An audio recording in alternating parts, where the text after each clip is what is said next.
नमस्कार, जय माता दी। मन्नू जिंदगी यूट्यूब चैनल में आप सभी का स्वागत है। फ्रेंड्स, आज हम आपको महाशिवरात्रि की कथा सुनाते हैं और महाशिवरात्रि का जो पर्व है वो क्यों मनाया जाता है और कब है। महाशिवरात्रि की व्रत कथा।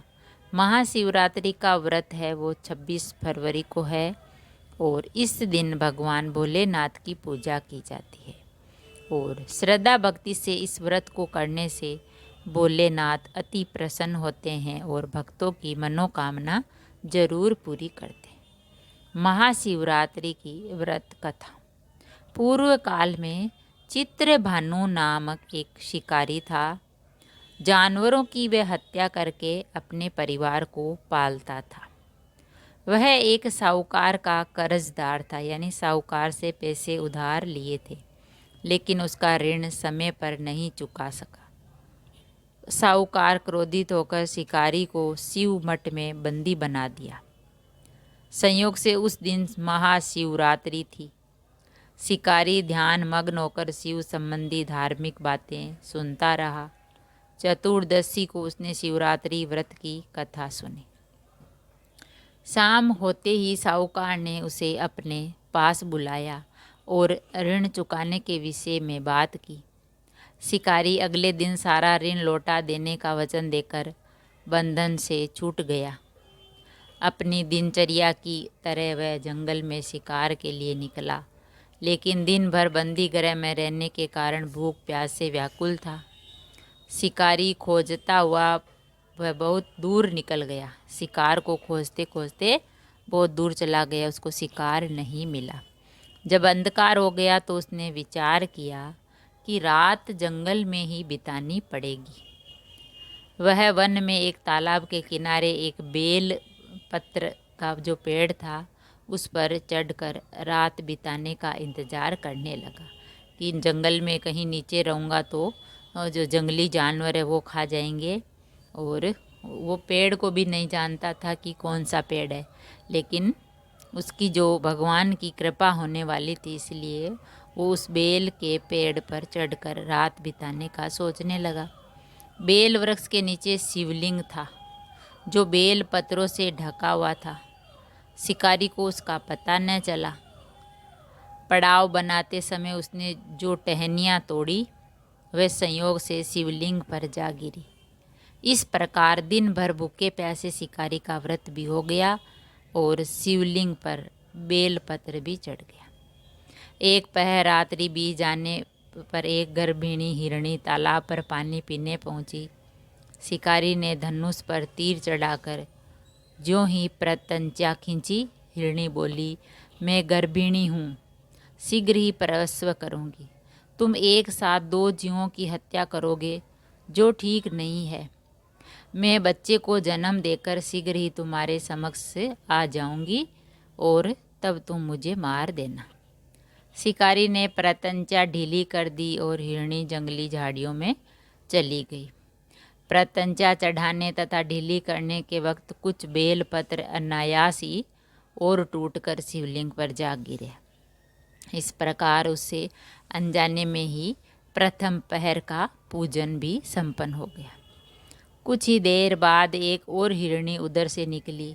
शिकारी की प्रसन्नता का ठिकाना न रहा। उसने सोचा, अब तो शिकार आ गया है, शिकार करते हैं।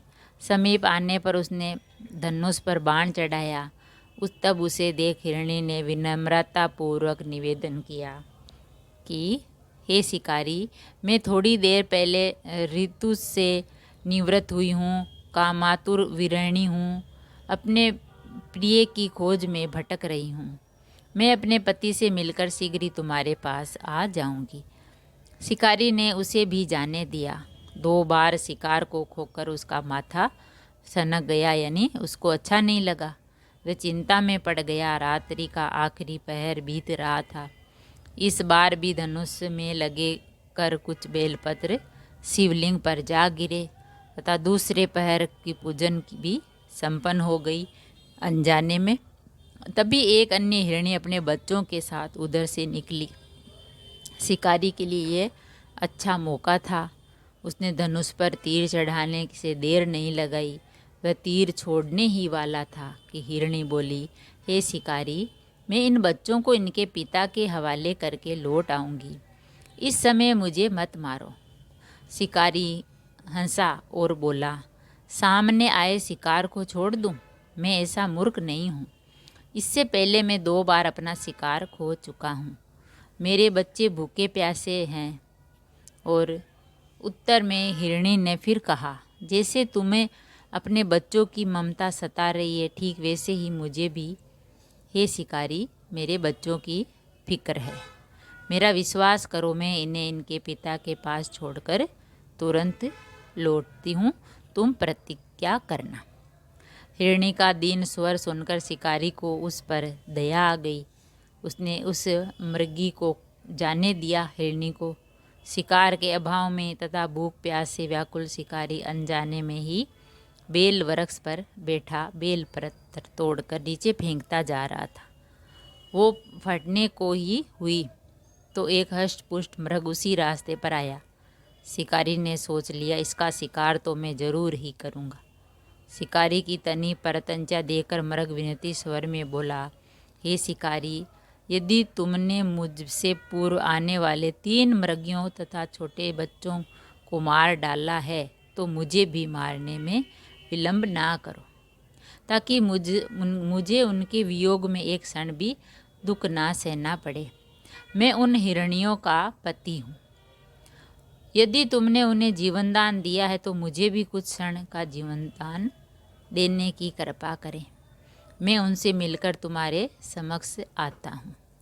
मृग की बात सुनते ही शिकारी के सामने पूरी रात का घटना चक्र घूम गया। उसने सारी कथा मृग को सुना दी। तब मृग ने कहा, मेरी 3 पत्नियां जिस प्रकार प्रतिज्ञाबद्ध होकर गई है, मेरी मृत्यु से अपने धर्म का पालन नहीं कर पाएगी। अतः जैसे तुमने उन्हें विश्वास पात्र मानकर छोड़ा है, वैसे ही मुझे भी जाने दो। मैं उन सब के साथ तुम्हारे सामने शीघ्र ही उपस्थित होता हूँ। शिकारी ने उसे भी जाने दिया। इस प्रकार प्रातः हो गई, यानी सुबह हो गई। उपवास, रात्रि जागरण, शिवलिंग पर बेलपत्र चढ़ने से अनजाने में ही शिवरात्रि की पूजा पूर्ण हो गई। पर अनजाने में ही हुई पूजन का परिणाम उसे तत्काल मिला। शिकारी का हिंसक हृदय निर्मल हो गया, उसमें भगवत शक्ति का वास हो गया। थोड़ी ही देर बाद वह मृग सहपरिवार शिकारी के समक्ष उपस्थित हो गया ताकि वह उनका शिकार कर सके। किंतु जंगली पशुओं की ऐसी सत्यता, सात्विकता एवं सामूहिक प्रेम भावना को देखकर शिकारी को बड़ी ग्लानि हुई। उसने मृग परिवार को जीवन दान दे दिया। अनजाने में शिवरात्रि के व्रत का पालन करने पर भी शिकारी को मोक्ष की प्राप्ति हुई।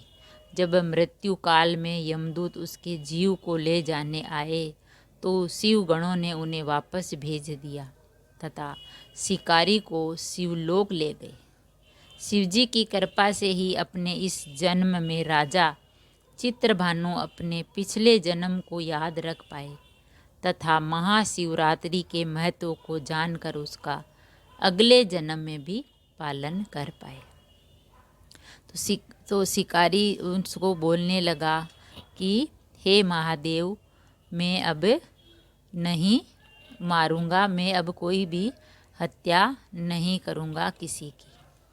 और फिर शिकारी के कहे अनुसार महादेव को अनजाने में किए गए व्रत का भी फल देते हैं, पर वास्तव में महादेव शिकारी की दया भाव से प्रसन्न हुए, क्योंकि उसने उन सभी को छोड़ दिया, नहीं मारा। अपने परिवार के कष्ट का ध्यान होते हुए भी शिकारी ने मृग परिवार को जाने दिया। यह करुणा की वस्तुति है।